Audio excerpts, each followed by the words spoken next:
I'm going to call my soon-to-be ex-wife, Maddie. She's 48, and I'm 49, and we have one adult child, a son who's 24. I'd assume we had a great marriage and thought Maddie was my best friend, someone I could trust with my life. We got along really well and never had any significant arguments.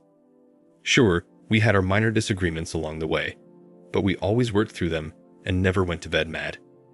In bed is where we really clicked, as we both are very adventurous and have extremely high libidos. We liked doing everything and kept our relationship fresh by going on dates, taking romantic vacations, and making time for bedroom fun. Believe it or not, we still did it in the car or in the outdoors when we had the opportunity. I know this sounds immature, but that's how much we enjoyed each other. I was very happy in our marriage and believed she was too.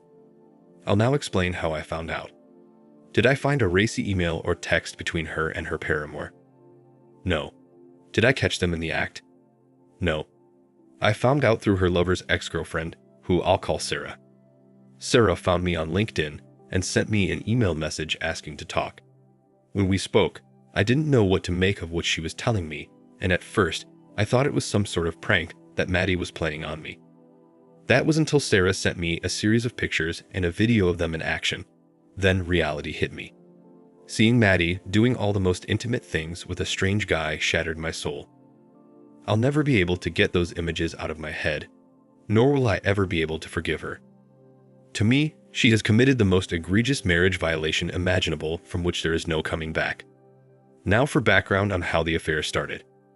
Maddie's corporate office is in New York City, and she travels there a couple times a year for meetings. Her company likes to have these meetings during the first part of the week, so she normally flies out Sunday afternoon and comes back Tuesday evening.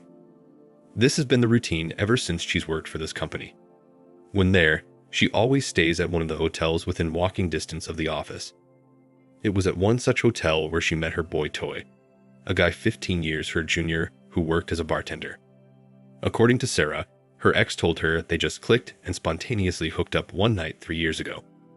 After that, they continued these biannual hookups for 2 years until the affair ended last year. According to Sarah, he told her they were only together 5 times, and all the encounters occurred on Sunday evenings in Maddie's hotel room. He swore they never kissed, and he always wore a condom. Yeah, right? Sarah said she discovered the affair 6 months after it ended. After finding the graphic messages and pictures on his old smartphone, she confronted him, he confessed, and she kicked him out. Not being able to afford a place of his own in Manhattan, he was forced to quit his bartending job and move back out on Long Island. I asked Sarah why she waited so long to contact me. She said she never had any intentions of telling me, but her new boyfriend convinced her to do it. According to her, he had been cheated on and loathes people who cheat. He told her she had to tell me, so that's why she did. I asked if she knew why the affair ended. She said her ex said Maddie eventually broke it off because she told him she loved me. After learning all this, I took time to mourn and determine my next move. After giving it much thought, I've decided to divorce Maddie. While I still love her, I will never trust her again and will always think of her and the loser bartender. I've also decided not to confront her and plan just to blindside her with divorce papers. I don't want to give her a chance to explain herself or listen to her excuses and apologies. I want to make the day she served so dramatic that she feels worse than I felt when I found out about her affair. It's my revenge for her betrayal. In the meantime, I'm going to act like everything is normal and play nice, extra nice. My situation is proof this kind of thing can happen to anyone, even after 27 years. I never dreamed I'd be one of those hurt people telling their personal story to the world, but here I am. My parting words of wisdom for the married guys out there is to never get too comfortable with your spouse and stay vigilant. Be alert at all times, my friends. Marriages are built on trust. If your spouse betrays that trust, then they're not worthy of keeping around. The day the divorce papers are ready, I plan to move my belongings into storage, then have her served at work. When she calls me, I'll tell her I've known about everything for weeks and send her one of the graphic pictures Sarah sent to me to prove it. Every time she calls or texts me again after that, I'll send her another picture, then another. I'll then let our families know I'm divorcing her and why. Right now, I feel good about my decision and can't wait for the day when I can destroy her life, just like she's destroyed mine.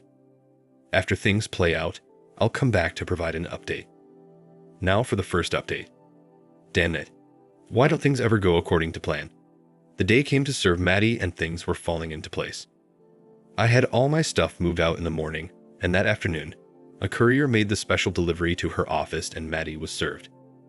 As expected, she lost her mind and immediately called me, and I answered. I told her I knew about every detail about her affair with her boy toy bartender and had filed for divorce. She begged me to let her explain. I told her I had already moved out and she should get an attorney, then disconnected the call. As predicted, she started calling me and I sent her the first photo. With each additional attempt she made, I sent her another.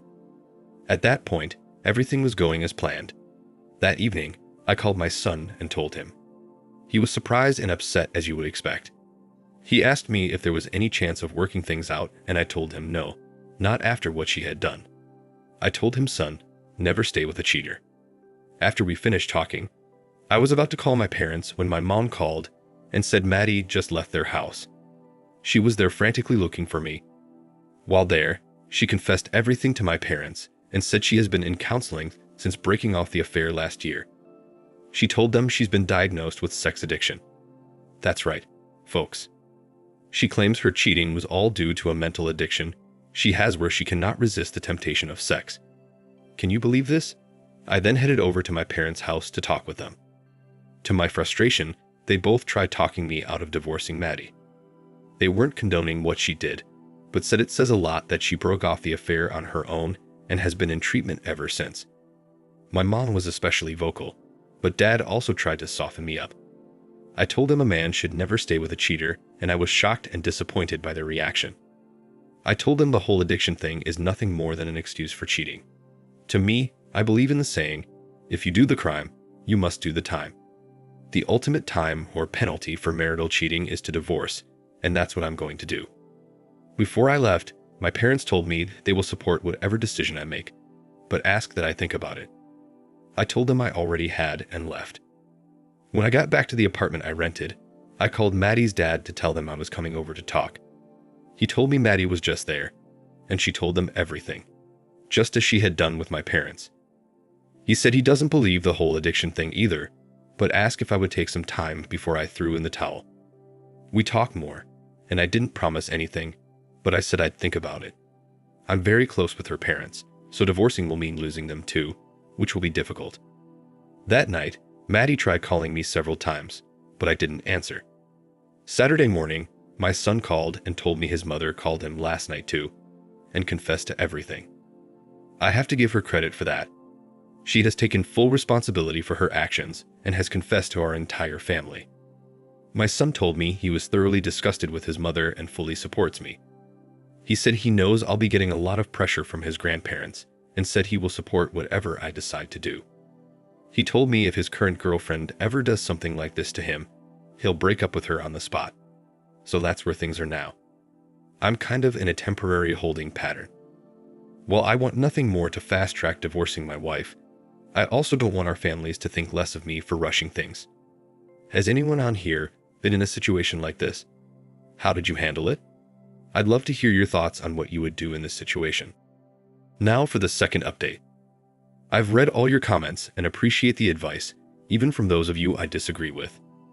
Let me first say I'm still moving forward with the divorce, but I have agreed to meet with my soon-to-be ex-wife to clear the air, so to speak. I'm going to give her 60 minutes to say her piece, and that's it. My attorney strongly suggests I not do so, but insisted if I do, we meet at his office and the meeting be recorded. I countered his recommendation and suggested I meet her at a neutral location with witnesses and record the meeting. He said this was okay, but told me to be very careful with what I say and do, as he's seen these things backfire on the betrayed spouse. I've set the meeting up for next Tuesday at her parents' house. My son will be with me and is going to record it using his tripod gimbal. He, along with my in-laws and my mom, will be in the next room. My dad can't be there because he has a doctor's appointment at that time. I'm meeting with her just to check the box that I at least met with her to satisfy my parents and in-laws. I'll update here after I speak with Maddie. Now for the third update. We had the meeting, and it went better than I expected, but it was difficult for me. I let her speak uninterrupted. The only thing I asked is that she not use the sex addiction thing as an excuse, and she agreed she wouldn't. She started off telling me how much she loves me and misses me, and that what she did was wrong, stupid, and it meant nothing. All the things that you would expect her to say. She looked at me for a response, and I just told her okay, and gave her a look of, is there more? She went on to say that she came to her senses last year after continuing the affair for 2 years, and since that time, she has put herself into therapy. She said she kept all this from me for obvious reasons, as she didn't want to lose me. Maddie said therapy has really helped her, and that her therapist felt she had now worked through the mental drivers that made her cheat. I asked if her therapist felt this was just a temporary thing. Maddie said yes. I then asked her what happens when the next 30-year-old bartender comes along. She just looked at me and started crying. I told her she better continue, as the clock was running. She then transitioned into asking me if I had been happy with her, and if there was anything more she could have done for me throughout our marriage. I told her I was very happy before this, and yes, there were things she could have done. The most important things being trustworthy and loyal. Maddie said she was as she loved only me. I gave her a side-eye look and laughed in her face. She then tried explaining herself, which didn't go well. She said she only cheated when she was away, and therefore never neglected me. She went on to say that because they never kissed, and he wore condoms, that made a difference somehow. Now mind you, she's sitting there telling me this like I'm supposed to be impressed or something. I asked her to listen to what she was saying as she sounded completely ridiculous. She said she wasn't defending what she did, only trying to explain her rationale. I asked her why she'd do it if she was so happy. She said she was just taken away with the idea of a young handsome guy being interested in her physically. She said even though I made her feel beautiful, she felt like she was no longer attractive. Now by this time, 45 minutes had passed, and I told her she had 15 minutes left to give me her elevator speech. She told me if I gave her another chance, we could go right back to where we were before. I again told her that was impossible, as I could never trust her and will always imagine her with her boy toy every time I look at her. She then suggested a one-sided open relationship as an option. She said I could do whatever I wanted with whoever I wanted, and she'd remain faithful to me. I quickly shot that down and told her I wasn't like her. This made her cry, and she spent the rest of the time begging me to take her back. I just let her cry and beg, not saying a word. When the hour was up, I got up, picked up the gimbal with my son's phone attached, and walked out of the room. Before I left, I had my son send me the video via the Dropbox app, and I left. Maddie sent me a text later that evening thanking me for meeting with her, but I never replied. Now that I checked that box, I plan on calling my attorney in the morning and telling him to fast-track the divorce process. Now for the final update. Hello everyone. I'm sorry for not providing an update sooner, but I obviously had a lot going on. Our divorce was finalized last Wednesday. We split everything 50-50, and she decided to stay in our family home and buy out my portion of the equity. According to her, she did this as she believes one day we will reunite and live together there once again.